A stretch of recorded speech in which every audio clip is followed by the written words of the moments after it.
Whilst the review panel was looking at the scientific evidence, the government initiated a more general public debate on an unprecedented scale.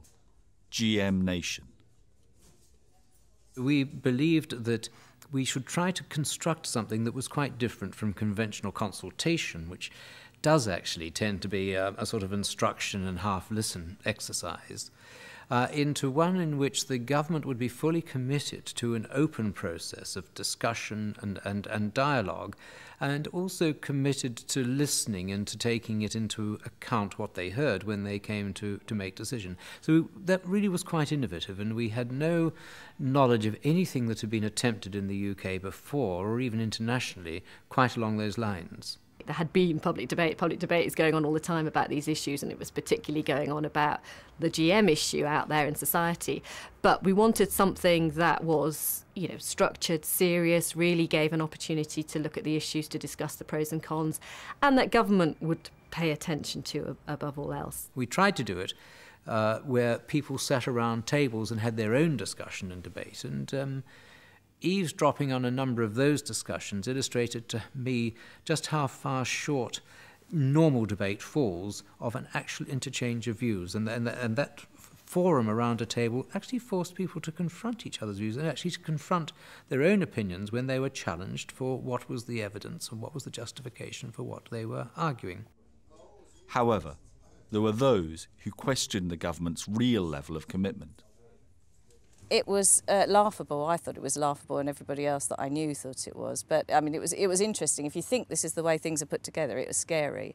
I found in it because it was so amateur. As I was saying, they had a cartoonist there who was not there to depict the activities. He was there to capture the essence of our debate, which he didn't manage to do, I'm afraid. I think we ran the debate on empty the whole time. There was not a sufficient budget to do the job properly. Indeed, right at the beginning, we had two major arguments with the government. One was that they had completely undercosted the exercise that we were proposing to undertake, and the second was that the time that they had suggested to us was completely inappropriate for the necessary planning and execution and reporting. We succeeded to some extent on both of those arguments. We had a doubling of the budget and we had a significant extension of the time. Neither of those concessions was won easily. It was parsimonious, it was cheese paring, it was done to a limited degree, and I think the reason for that is because, quite honestly, the government didn't actually want too many people getting into this debate. After 6 weeks of public meetings all over the UK, the steering committee retired to write their report on the British public's attitudes. The ball was now firmly in the government's court.